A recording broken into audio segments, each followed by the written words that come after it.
সুপ্রিয় শিক্ষার্থী, আসসালামু আলাইকুম। আজকে আমরা নবম দশম শ্রেণীর 16.2 এর 5 নং সমস্যা সমাধান করব।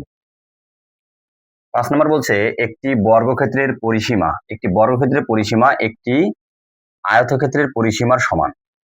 আয়তক্ষেত্রটির দৈর্ঘ্য প্রস্থের 3 গুণ এবং ক্ষেত্রফল 768 বর্গমিটার। প্রতিটি 40 সেমি বর্গাকার পাথর দিয়ে বর্গক্ষেত্রটি বাঁধতে মোট কতটি পাথর লাগবে? অঙ্কটা একটু চিত্রের সাথে দেখো।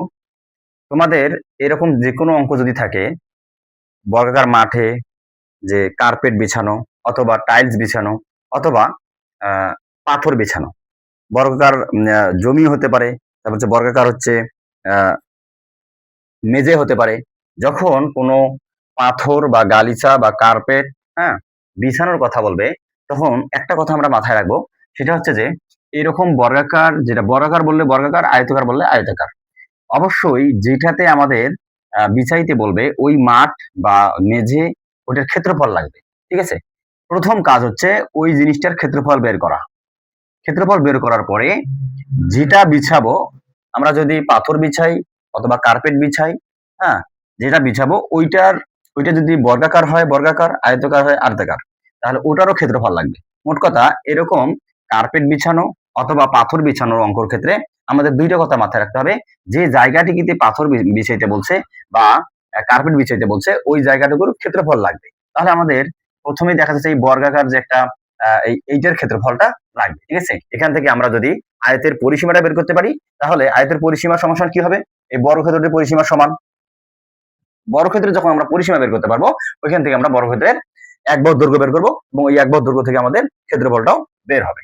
ঠিক আছে,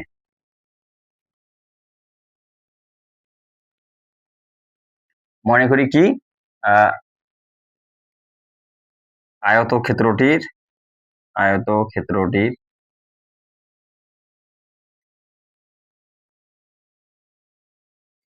প্রস্থ x মিটার। ঠিক আছে, তাহলে আয়তক্ষেত্রটির দৈর্ঘ্য কি হবে?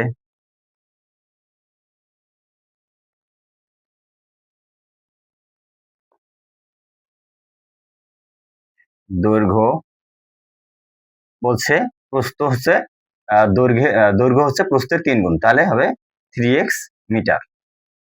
ঠিক আছে, তাহলে আয়তক্ষেত্রটির ক্ষেত্রফল কি হবে?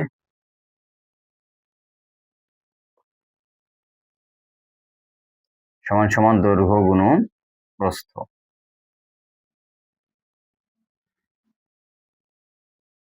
প্রস্থ বর্গ একক সমান সমান হবে 3x গুণন হচ্ছে x বর্গ মিটার সমান সমান হচ্ছে 3x স্কয়ার বর্গ মিটার। এখন দেখো তো, আমরা আয়তক্ষেত্রের ক্ষেত্রফল পাইলাম হচ্ছে 3x স্কয়ার বর্গ মিটার। আমরা কিন্তু এখনো বর্গের কোনো কথাতেই যাইনি। ঠিক আছে, আমরা এখন আয়তের মধ্যেই আছি। আয়তক্ষেত্রের ক্ষেত্রফল পাইলাম হচ্ছে 3x স্কয়ার বর্গ মিটার। আবার এখানে দেওয়া আছে আয়তক্ষেত্রের ক্ষেত্রফল হচ্ছে 768 বর্গ মিটার। যেহেতু একটাই আয়তক্ষেত্র, এর দুইটা ক্ষেত্রফল, তাহলে দুইটা ক্ষেত্রফল কখনো আলাদা ক্ষেত্রফল হতে পারে না, অবশ্যই ক্ষেত্রফল দুইটা সমান হবে। তাহলে আমরা লিখতে পারি শর্ত মতে বা প্রশ্ন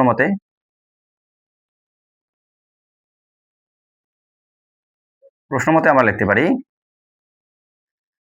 3x স্কয়ার ইকুয়াল 768। কারণ আমরা x এর মানটা বের করব।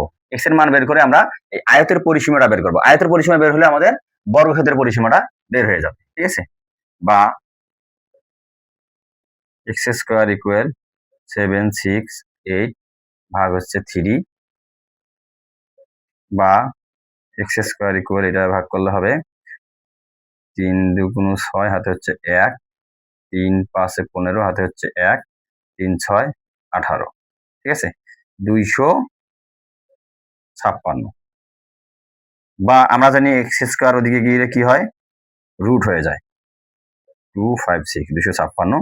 সুতরাং এক্স ইকুয়াল এখানে রুট বর্গমূল করলে হবে 16 16 16 256। ঠিক আছে, সুতরাং আমরা পাইলাম যে এই আয়তক্ষেত্রের প্রস্থ পাইলাম হচ্ছে কত, 16 মিটার। তাহলে আমরা লিখতে পারি আয়তক্ষেত্রটির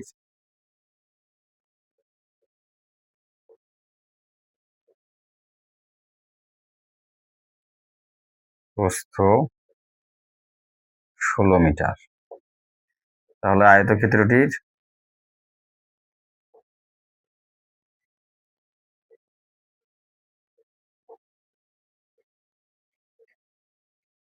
দৈর্ঘ্য কি হবে 3 গুণন 16, যেহেতু এক্স এর মান হচ্ছে 16 সমান সমান হচ্ছে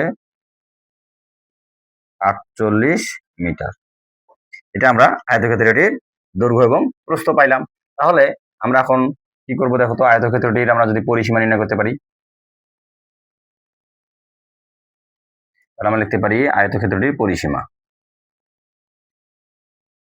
আয়তক্ষেত্রটির পরিসীমা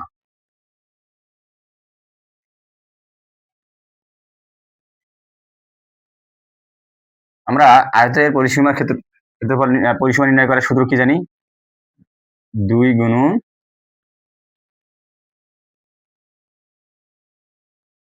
দৈর্ঘ্য যোগ হচ্ছে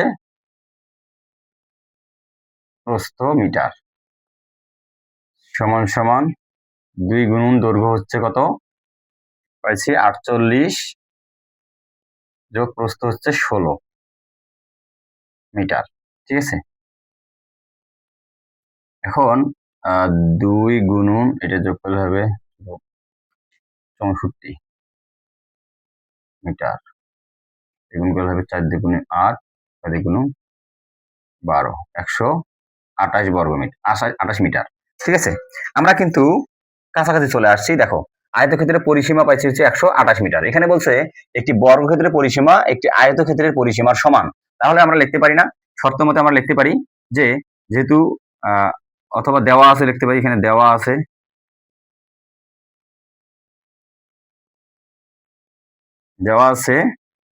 বর্গক্ষেত্রের পরিসীমা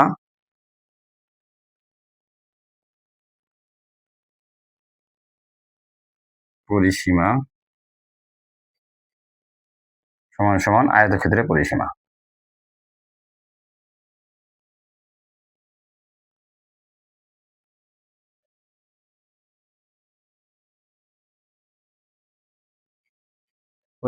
সুতরাং আমরা লিখতে পারি যে বর্গক্ষেত্রটির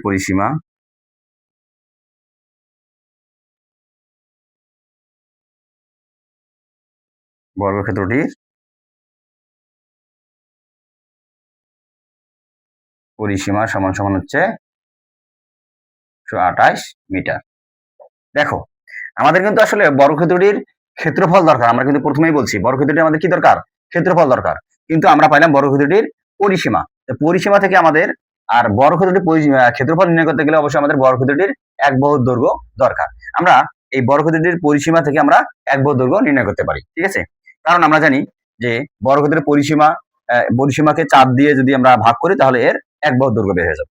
সুতরাং আমরা লিখতে পারি বর্গক্ষেত্রটির এক বাহুর দৈর্ঘ্য, বর্গক্ষেত্রটির এক বাহুর দৈর্ঘ্য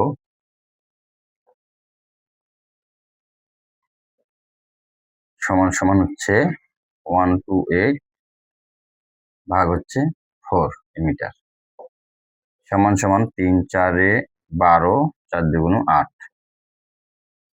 সমান সমান হচ্ছে 32। দেখো আমরা কিন্তু অলরেডি বর্গক্ষেত্রের এক বাহু দৈর্ঘ্য পাইছি। যেহেতু বর্গক্ষেত্রের এক বাহু দৈর্ঘ্য সেহেতু আমরা বর্গক্ষেত্রের ক্ষেত্রফল নির্ণয় করতে পারবো। ঠিক আছে, তাহলে আমরা লিখতে পারি বর্গক্ষেত্রটির ক্ষেত্রফল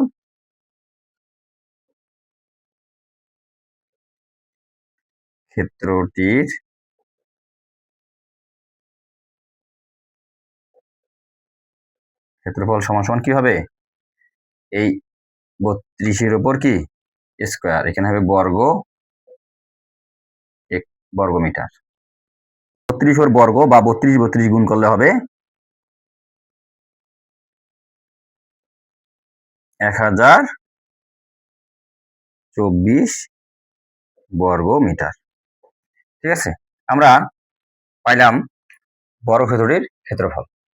এখন বর্গক্ষেত্রটি বাধাই করতে বলছে, যেটা দিয়ে বাধাই করতে বলবে সেইটার আমাদের ক্ষেত্রফল নির্ণয় করতে হবে। ঠিক আছে, যেহেতু বলছে প্রতিটি 40 সেমি বর্গাকার পাথর দিয়ে বর্গক্ষেত্রটি বাঁধতে হবে, তাহলে আমাদের এই পাথরের ক্ষেত্রফলটাও নির্ণয় করতে হবে। আরেকটা জিনিস লক্ষ্য করো, এখানে আমাদের সবগুলো দেওয়া আছে মিটারে। ঠিক আছে, দেখো আমরা ক্ষেত্রফলটা পাইলাম মিটার মানে বর্গ মিটারে, কিন্তু এখানে পাথরের দৈর্ঘ্য দেওয়া আছে 40 সেমিতে। তাহলে আমরা এটাকে আগে আমাদের মিটারে নিয়ে আসতে হবে এবং পাথরের ক্ষেত্রফলটা নির্ণয় করতে হবে।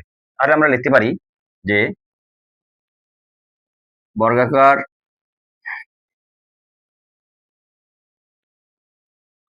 পাথরের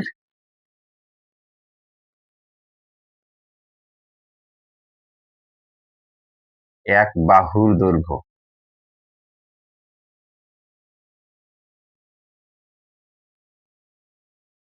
40 সেমি, এটাকে আমরা মিটারে প্রকাশ করব। ঠিক আছে, কারণ 100 দিয়ে ভাগ করলে সেটা মিটার হয়ে যাবে।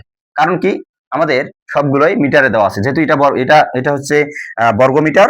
আমরা যদি এর ক্ষেত্রফল নির্ণয় করি, এখানেও বর্গ মিটার বানাইতে হবে, কারণ বর্গ মিটারকে কখনোই সেমি দিয়ে ভাগ করা যাবে না বা বর্গ সেমি দিয়ে ভাগ করা যাবে না। ঠিক আছে, তাহলে এটা আমরা ভাগ করলে হবে 0.4 মিটার।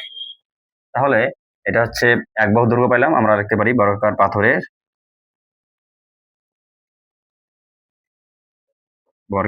পাথরের ক্ষেত্রফল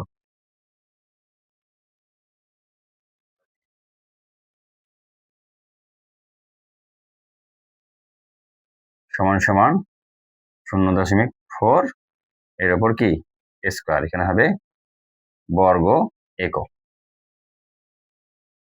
সমান সমান হচ্ছে 4 গুণ করলে হবে 0.416 বর্গ মিটার।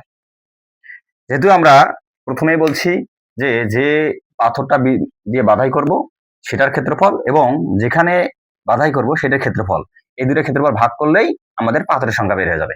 তাহলে আমরা লিখতে পারি যে বর্গক্ষেত্রটি বাঁধতে বর্গক্ষেত্রটি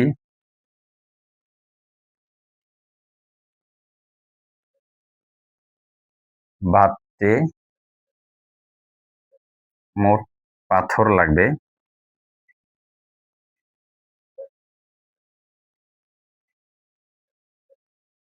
কি হবে, এই হচ্ছে 1024 ভাগ হচ্ছে 0.16 এখানে হবে কি টি, 16 দিয়ে ভাগ করলে হবে 6400 তার মানে পাথর লাগবে এতটি। ঠিক আছে, তাহলে উত্তর সংশ্লিষ্ট সেটি টি। ঠিক আছে।